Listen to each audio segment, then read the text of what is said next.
Perrin found himself nodding.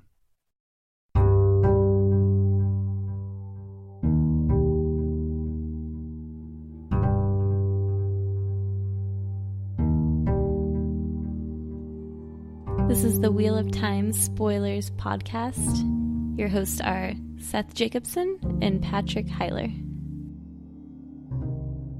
Chapter 4 of The Dragon Reborn, Shadows Sleeping, and her symbol is the wolf. Appropriately, as always. Cold filled the common room of the inn, despite the fire blazing on the long stone hearth. Perrin rubbed his hands before the flames, but he could get no warmth in them. There was an odd comfort in the cold, though, as if it were a shield against what he could not think. Something murmured in the back of his mind, a dim sound only vaguely heard, scratching to get in. So you will give it up, then? It is the best thing for you. Come, sit, and we will talk. I left it there, because the rest is a description of the common room. I think I said in the last chapter I was going to point out every time the wolves were trying to get his attention because the Trollocs are attacking. Here's another point where The wolves are trying to get his attention. something murmured in the back of his mind. And I noticed in the beginning of the next paragraph, the man beckoned, and Perrin walked closer to his table. But it isn't a man. It's Lanfear. No, in the beginning here, this is Ishmael. It's Ishmael Yeah. and Lanfear? Yes, he encounters both. This entire first scene is him with Ishmael. There were no lamps in the corner of the room, and despite the light elsewhere, the man and his table were almost hidden, nearly blended with the dimness. Give up what? Perrin asked. That, of course. The man nodded to the axe at Perrin's waist. He sounded surprised, as if it were a conversation they had had before, an old argument taken up again. But I thought that was interesting because it, of course, implies that they've had this conversation before, and it just makes me wonder about Perrin's last incarnation. It brings me back to the prophecy, that there's a dark prophecy that when the blacksmith gives up the axe, the last battle will come. Yeah. And we hear that a couple of times, and I think this is one of the first references to the idea that when are you going to give that up? He's asking when is the last battle going to happen. I think so. Perrin had not realized the axe was there. He had not felt the weight of it pulling at his belt. I have thought of it, he said, but I do not think I can. Not yet. Not yet. The inn seemed to flicker, and the murmur sounded again in his head. The wolves. Mm-hmm. No? The man smiled a cold smile. You are a blacksmith, boy, and a good one, from what I hear. Your hands were made for a hammer, not an axe. Made to make things, not to kill. Go back to that before it is too late. Perrin found himself nodding. Yes, but I'm Ta'veren. He had never said that out loud before. But of course, Ishmael already knows that. Oh, yeah. Well, that's how he's been tracking him.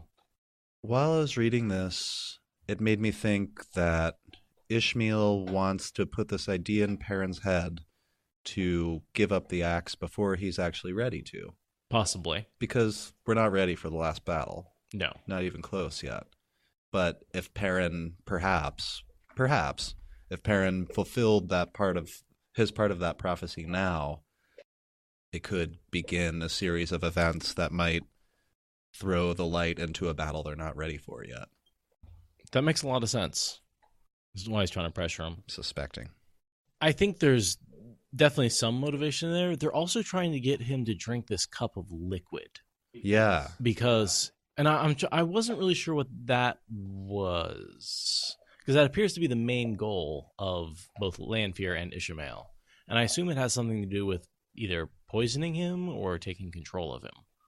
That's what I would have thought. But for some reason or another, he has to do it willingly. He has to drink from the cup himself. Well, you're right? in Teleron Riyadh. You know, we see that with Mugeddin when Nynaeve forces her to drink the fork root. Yeah. And that has an effect on her. Once you imbibe something, that has a physical effect, and that keeps her from waking up. And so whatever they want Perrin to drink is going to have an actual physical effect on him. And I assume it was poison. Yeah, because there's a strong chance they just want him dead. That there's a very strong chance because he's trying to cut one of the three threads. Right. But then why don't they just like hit him with a weave of power and kill him in his sleep? I have to feel like they're trying to get something out of him besides just killing him. I don't know. I mean, we can presume he's pulled into, well, several different dream shards here, right? Because this isn't Perrin falling asleep, dreaming, and wandering in at the wrong time. This is Perrin getting pulled into a dream shard. I mean, the wolves show up later. Yeah, but I think they're in his head. So I think he's getting, because now that his location is known because of what Rand did. Yeah. Both Lanfear and Ishmael were able to find them and are now invading their dreams and pulling them into a dream shard. So they're just nearby. They know basically where he is, so they can find where he's sleeping. They can find his dream in the place where you find people's dreams. The Twilight Zone. Exactly. Nice. I like that. I think she just calls it the place between the world and Teleron Riyadh. Right. But we'll have to call it, yeah, I like the Twilight Zone. That's the way I think of it. Nice. I like that. I like that a lot. But getting back to the conversation, for an instant the man's smile became a grimace, and then it returned in more strength than before, a cold strength. There are ways to change things, boy. Ways to avoid even fate. Sit, and we will talk of them. The shadows appeared to shift and thicken, to reach out. Perrin took a step back, keeping well in the light. I don't think so. At least have a drink with me. To years past and years to come. Here, you will see things more clearly after. And then he pushes the cup across the table. I always thought that maybe somehow it had to do with compulsion. I'm leaning that way, but there's just there's no explanation. There's nothing here to say what the cup would do. But I do notice it's silver when Ishmael offers it. It's silver again the first time that Lanfears offers it, and then it turns into a gold cup. Right. What does that mean? I've got nothing. Absolutely nothing. No theories. Right. Ishmael should be able to compel Perrin to drink from the cup. Or Lanfear, but they don't, and there must be some reason for that. Also, what happens if he does drink it? What does it do? I think this is the only hint is what I just read. Have a drink with me to years past and years to come. Here, you will see things more clearly after.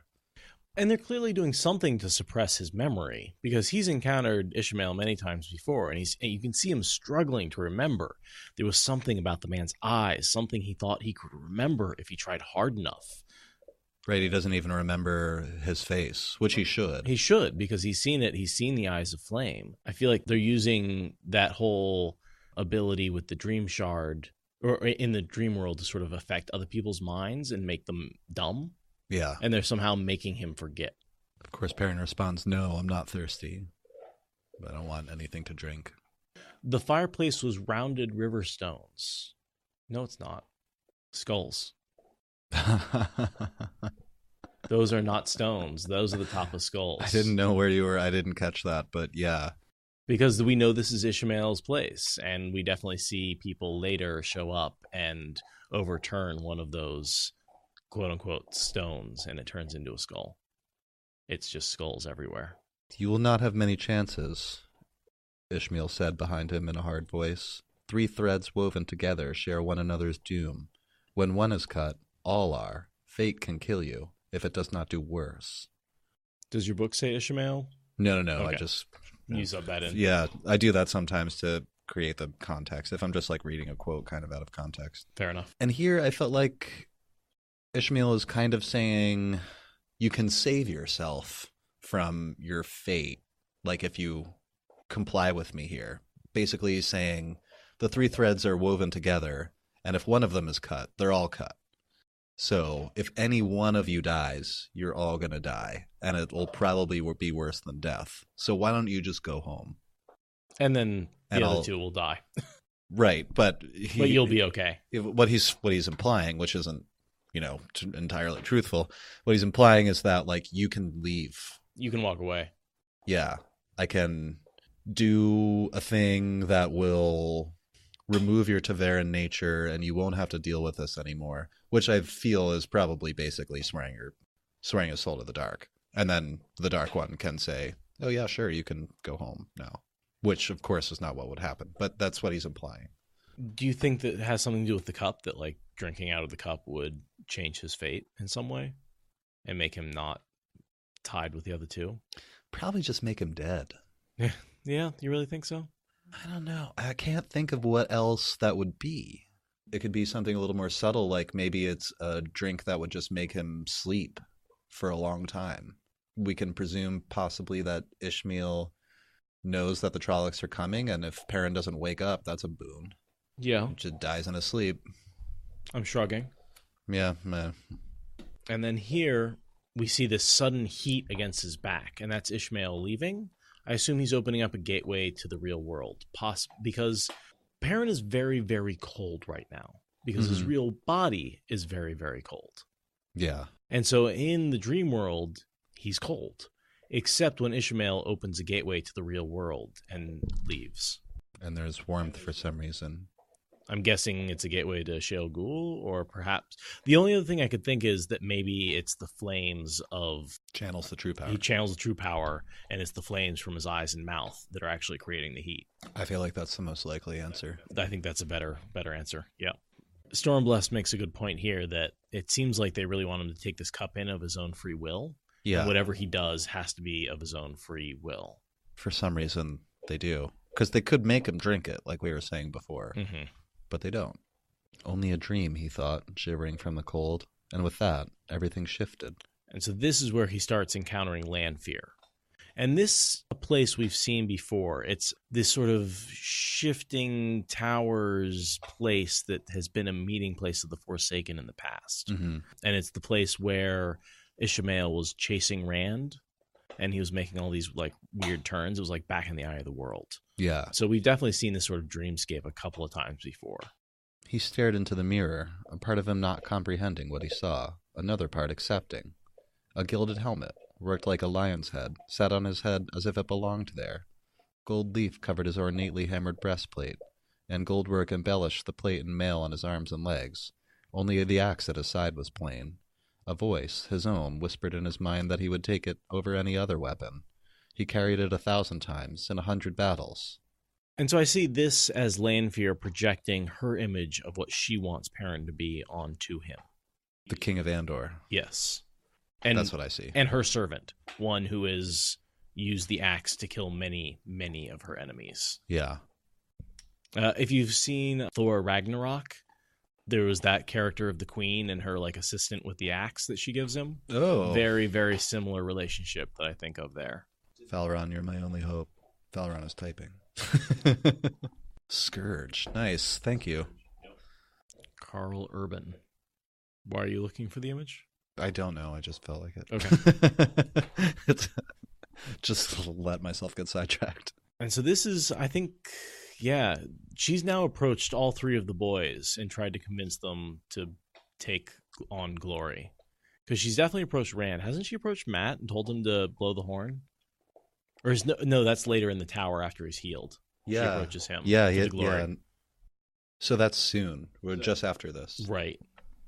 So she's definitely hit up Rand, and now she's going for the two other boys to try and get them to take up Glory in her name. And she plays her normal card. A man destined for glory. He spun away from the mirror and found himself staring at the most beautiful woman he had ever seen. Listen to Min. If you see the most beautiful woman you've ever seen, run. She told you that. Run. A man should grasp his destiny with both hands, she said, smiling. It was almost enough to worm him, that smile. And these two have a really interesting sort of relationship, Lanfear and Perrin. Most notably because Perrin kills Lanfear. He breaks her neck. But also she uses compulsion on him quite a bit during the last battle. Yeah. In the world of dreams. And they're both dreamer. They both spend a lot of time in the world of dreams. And so this is sort of an interesting foreshadowing of the last battle and how those two interact during it. Yeah, so I should clarify that Min hasn't actually had that viewing yet. Oh. That's a viewing in the future. If you see the most beautiful woman you've ever seen, run. Yeah, but it's an interesting foreshadowing of the viewing because he says right here, the most beautiful woman he had ever seen. He sort of, he's fulfilling the terms of the prophecy before it even happens. So yeah, I just wanted to note that there's the same phrasing in these two, in the prophecy and then here in this chapter. Also, at the end of that paragraph, he says he shivered and wondered why he felt cold. And again, that refers back to the end of the last chapter where he fell asleep in the cold to deliberately keep himself on the edge of being awake. Mm. I wonder if maybe that's why they can't compel him or something. Maybe he's not fully in the dream and they're having trouble controlling him, and that's why they want him to drink the cup willingly. It doesn't seem, well, we know compulsion doesn't work as well on Taverin or strong-willed people. It's only a weave. He's not there yet, though. But it may be, he may be unconsciously sort of able to shrug off like some of that stuff and resist. Yeah. Clearly, Lanfear was doing something to him here to make him feel that glory, and he shook it off and took the helmet off. Sure. And our ongoing theory about Lanfear's beauty being low-level compulsion. Yeah. Yeah, I'm sure she's really good looking, but I doubt that she's the most beautiful woman that ever lived. Come on. Meh. Yeah? I'm sure she's very beautiful, but... And then, I think there's some evidence here for compulsion where he says he had no use for glory, but when she said it, he wanted nothing else. Yeah, that's totally what's happening. Definitely compulsion. Or at least, and then right after, the murmuring sound dug at his skull, and that's the wolves again. So he's basically, his mind is being pulled between Lanfear compulsion / Terangrial mind bending and the wolf protection that are trying to get his attention. But he's shutting everything out as best his ability, both the wolves and Lanfear. It feels like the wolves and Lanfear, they're working for opposite tasks. Or is that just the wolves calling to him and trying to wake him up? Is this the wolves protecting him or just the wolves interrupting? Because they're like, hey, man, hey. They're definitely protecting him because the acceptance... Yeah, something happens here. Yeah, the wolves definitely break the whatever compulsion is going on. It says the murmuring sound dug at his skull, and then, no, it was gone, and for a moment, so was acceptance. Almost. He put a hand to his head, touched the golden helmet, and took it off. I don't think I want this. It isn't mine. Those are the wolves either breaking the compulsion or allowing him to resist. Yeah. And we know his dreams are protected. Perrin's the only one with protection so far. Right. Well, Matt may have a type of protection. Well, I think the fact that he's infected with the evil of Shadar Logoth is an antithesis to the Shadow, and therefore they have trouble. At least dangerous to them. He's dangerous to everyone. Right. They're not coming into his dreams. They're evil, bad dreams. Yeah. Until he's healed. Don't want it, she laughed. What man with blood in his veins would not want glory? As much glory as if you had sounded the horn of Valir. I don't, he said, though a piece of him shouted that he lied. The horn of Valir. The horn rang out, and the wild charge began. Death rode at his shoulder, and yet she waited ahead, too. His lover, his destroyer. No, he yells. I'm a blacksmith. Yeah, Lanfear thinks she can dangle glory in front of men and they'll follow her around. Just dangle some glory and some boobs in front of a guy and he's all yours, Lanfear. I mean, typically that works, right? Well, fair enough. I mean, it works on you and me. Come on, but these guys are Taverin. She is predictable. She's all about glory. She's always with the glory pitch. Her smile was pitying. Such a little thing you want. You must not listen to those who would try to turn you from your destiny. They would demean you, debase you. Same old pitch. I'm no hero, Perrin replies. You don't know half of what you are, of what you can be. Come, share a cup with me, to destiny and glory. Yeah, he can be pretty amazing when he can pop in and out of Teleron Riyadh at will and basically teleport. Yeah. In and out of wherever. He could pop behind a channeler, pull him into Teleron Riyadh. And then slap balefire out of their hand. Yeah, and then kill him. And do whatever. And here's where we get she offers him the cup, and he recognizes it from the last dream, so I think she just changes it to gold so he won't recognize it. That's my only guess. And again, we see the wolves save him from drinking.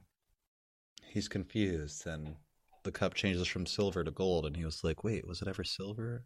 And he's struggling, and then the sound within his head fought him, struggling toward being heard. He wrapped his arms around his head to shut it out, and only shut it in. I am a man, he shouted.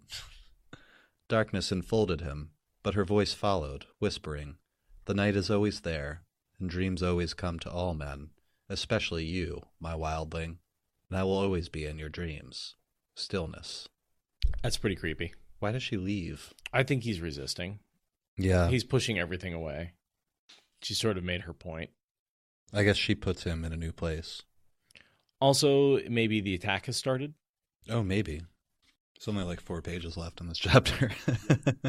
He lowers his arms, and he stood on a low-railed bridge of stone, arcing from one wide, flat-topped stone spire to another, spires that rose from depths too far for even his eyes to penetrate.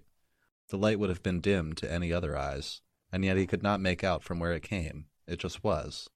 Everywhere he looked, left and right, up or down, were more bridges, more spires, and railless lamps. Ramps. There seemed no end to them, no pattern. I wonder if the wolves bring him to this place so he can observe the meeting. They've done it a few times in the future, where the wolves show him a meeting between the Forsaken. And I have to wonder if maybe it's not that Lanfear leaves, it's that the wolves pull him away from her and then show him this meeting place. Because then he observes Lanfear.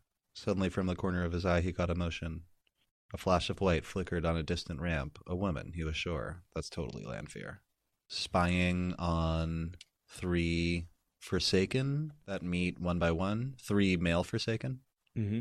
The first one, a man suddenly appeared, tall, dark, and slender, the silver in his black hair giving him a distant Ravine? Ravine, yes. The silver in the hair is a very distinctive Ravine. And he is currently, therefore, in Andor, playing with Morghese. The second one, a man started across the bridge from the other side, his appearance as sudden as the first man's. Black stripes ran down his puffy sleeves of his red coat, pale lace hanging on his collar and cuffs. That's Asmodean. No. No? Who's that? Bilal. His boots worked with silver. His close cropped hair as white as lace. Yeah. So that's your clue that's Bilal. And he is waiting in the Stone of Tyr for Rand. So his goal is to get Rand to come to the Stone of Tyr, get Kalendor, take Kalendor from him, and then use that to become the most powerful of the Forsaken. Oh, yeah. That's a good job pointing that out, Mackenzie. He's dressed as a High Lord of Tyr. Oh, those big puffy sleeves? Yeah. That's High Lord. The two of them approach each other warily. They talk. Does that mean, do we think that Bilal puts the dream of the sword in Perrin's head as well? Yes. Because everyone in Tyr is having dreams of the sword.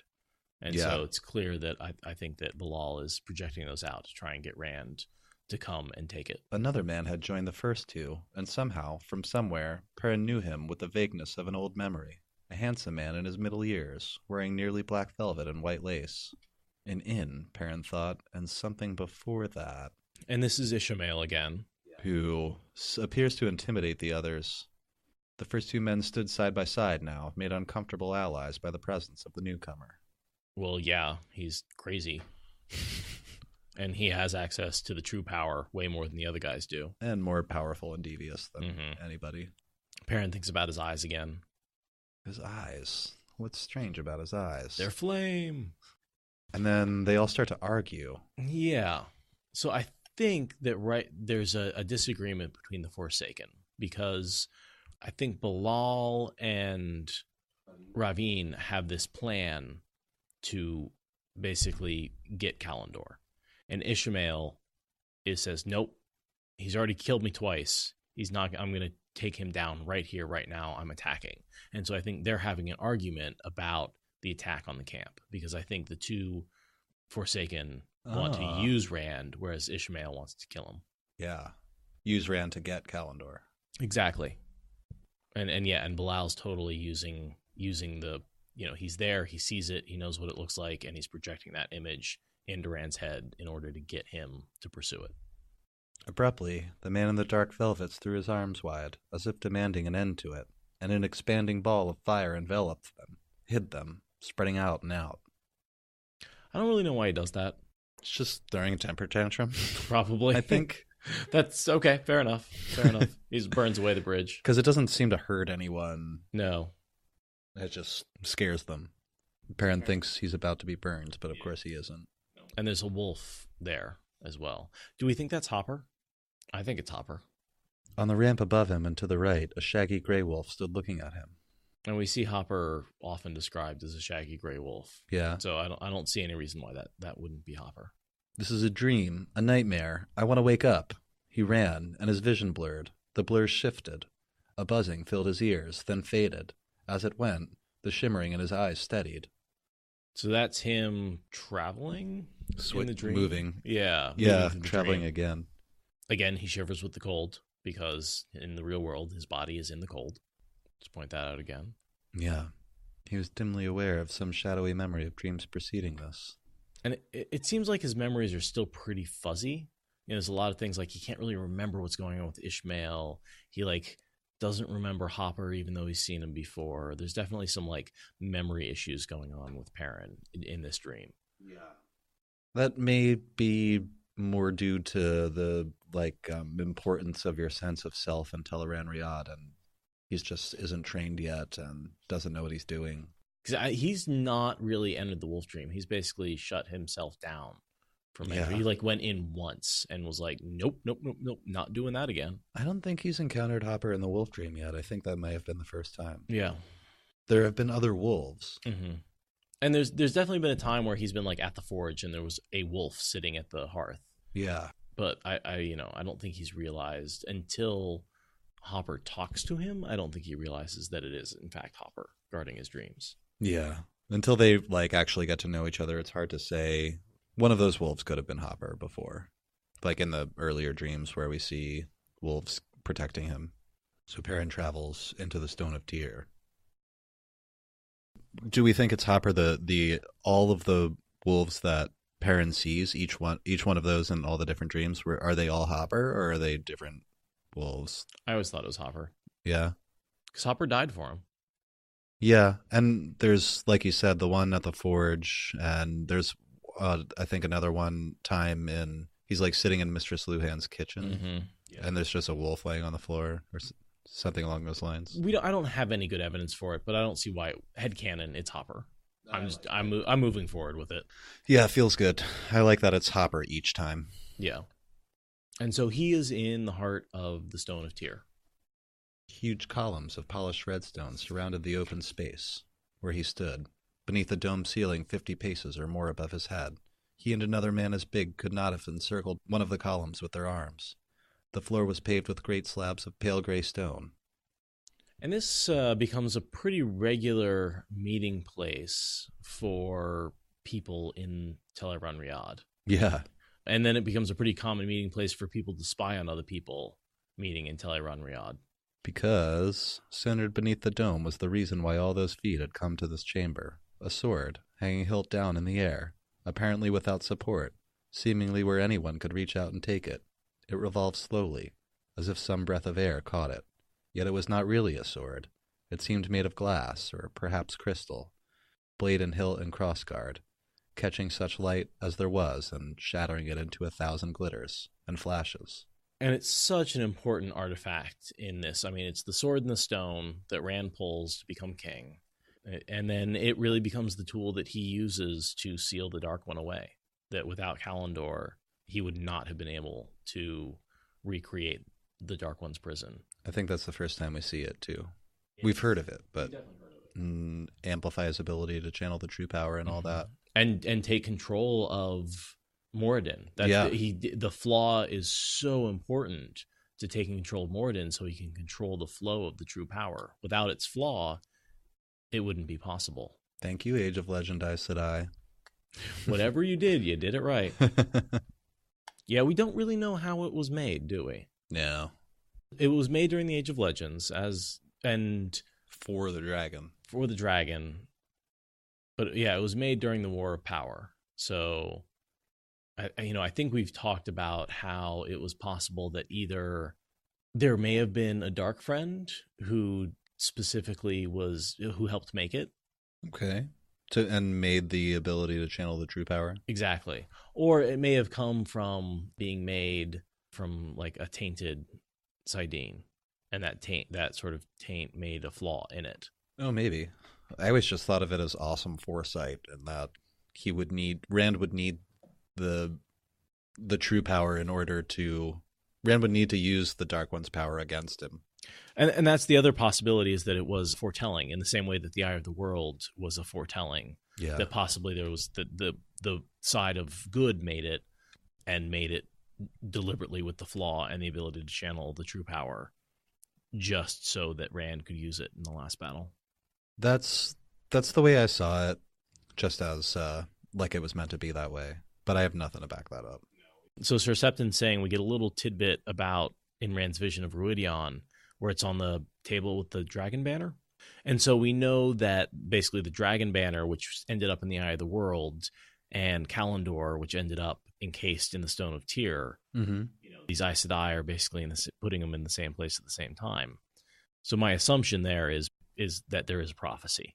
That the prophecy not only declared we needed the Eye of the World, but that Kalendor had to be hung in the stone and safeguarded.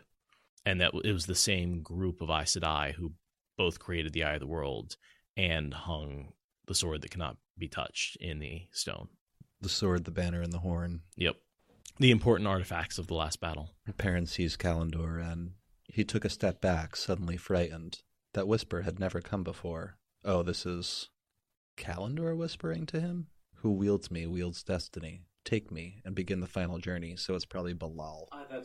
That's what I was going to go with. Balal is starting to project the desire to come get Kalendor, and he's aiming it at Rand, but it's possible he's getting Perrin because he's Tevirin, or just he's sending it out there. Yeah. As a general pulse. Anyone he can get. The whisper had never come before. 4 times he had had this dream. He could remember that even now. 4 nights, one after the other. And this was the first time anything had changed in it. So I think that the reason it's changed is Balal is now putting out the poll to get Rand to come to him. Because we see Rand leave right after this battle. The Twisted Ones come. It was a different whisper. And then, of course, the Twisted One comes, are the wolves breaking through and saying, listen, I know you're not listening to us, but Trollocs are coming. The Twisted Ones come.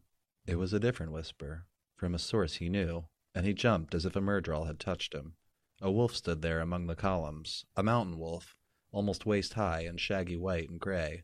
It stared at him intently with eyes as yellow as his own. The Twisted Ones come.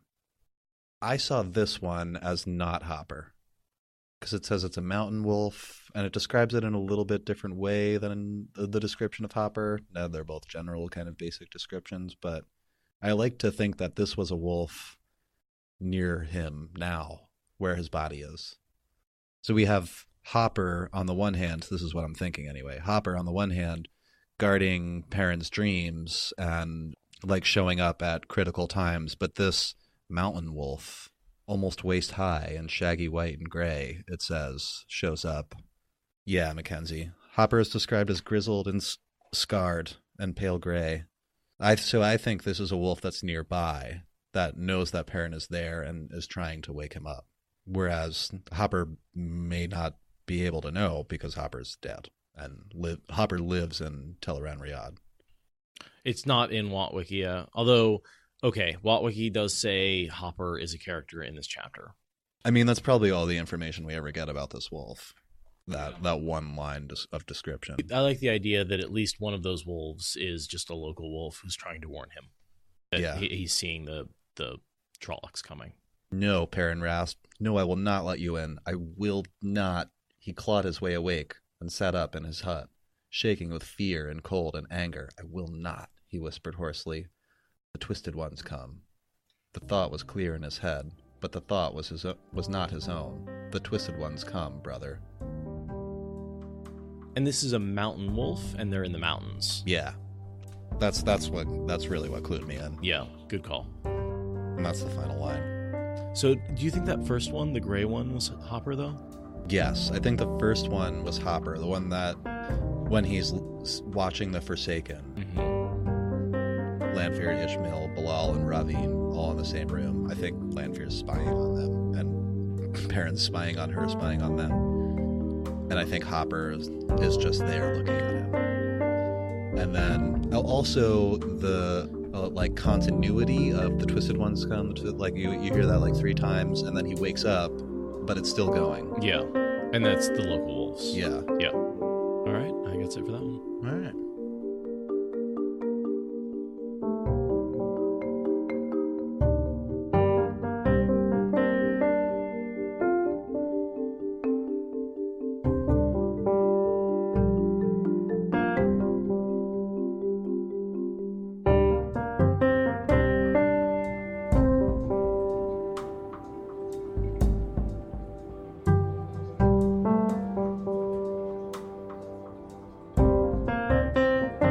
such a good day today because it was a little slow, and it would have been a bad day typically. It's just the weather's been really nice in Portland, and every year this always happens where, like, for the first couple of weeks of nice weather, we get like no business. Like, nobody really wants to come in and sit inside on the first couple of days when there's actually sun, you know?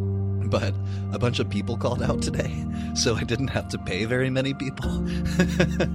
So you got to keep all the money. Busted my ass on a really slow day, running around taking care of all kinds of shit, and I made probably as much money as I've made ever, like on the busiest days. It was great. I just feel good about it. Slow ass day, made a bunch of money. But I mean, I was doing two people's jobs all day long.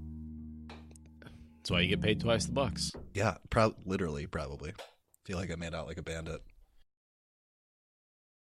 Yeah, I've been back at work, and I'm, like I said, I'm making decent money, but oh man, I wish I had all day to work on the podcast again. Yeah. He's making a fan film, Binding the Shattered Harp, and he was kind enough to send it to us, and it was fantastic. It was really well shot. Really enjoyed it. Still needs some finishing touches, but guys, you should be excited to see this. It's a nice little piece of Wheel of Time fan film that really adds a lot. Especially considering there's just not much fan film out there. It's a nice little scene. It gives me a visual of the area and the people. It's really, really pretty cool. Yeah, where did you shoot that? Was that in the Northeast somewhere? There's some nice drone shots that make it really cinematic and makes it. Okay, well, yeah, of course. Yes, the filming was in Shinar. Congratulations. Massachusetts, yeah. I was guessing, but I've done so much hiking in that area that I was like, this looks like somewhere in the Northeast. There's a trailer out there, so if you want to see sort of get an idea of what it's going to look like, go check out the trailer. Are you just releasing it on like YouTube or something? Binding the Shattered Harp, that's the name of it. I really like the name and the way it describes the scene and how totally. The name makes a lot of sense when you watch the film. Yeah, did you do anything special to get the agelessness going on? Or did you just do a good job casting? How'd you find her? You're the guy, right? That's if you want to see one of your fellow Discord folks with their shirt off in the snow. How cold was that? I was thinking that while I was watching it. I was like, how is he doing that? I would be so miserable.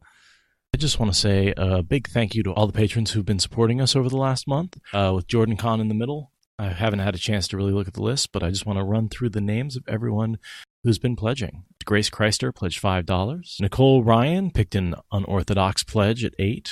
Roy Markovic gave us $2. Obscure pledged $1. Thank you. $6 pledged by Liza, a.k.a. Nerd Up, who we've seen on the Discord. Thank you for supporting us. And thank you for being in the Discord. We like your feedback already. $1 has been pledged by Jordan Delchev. Jess Waltman pledged $5. And then in May, Justine Smith upped her pledge. Jennifer Dogel pledged $2. Scott Terrio pledged $1.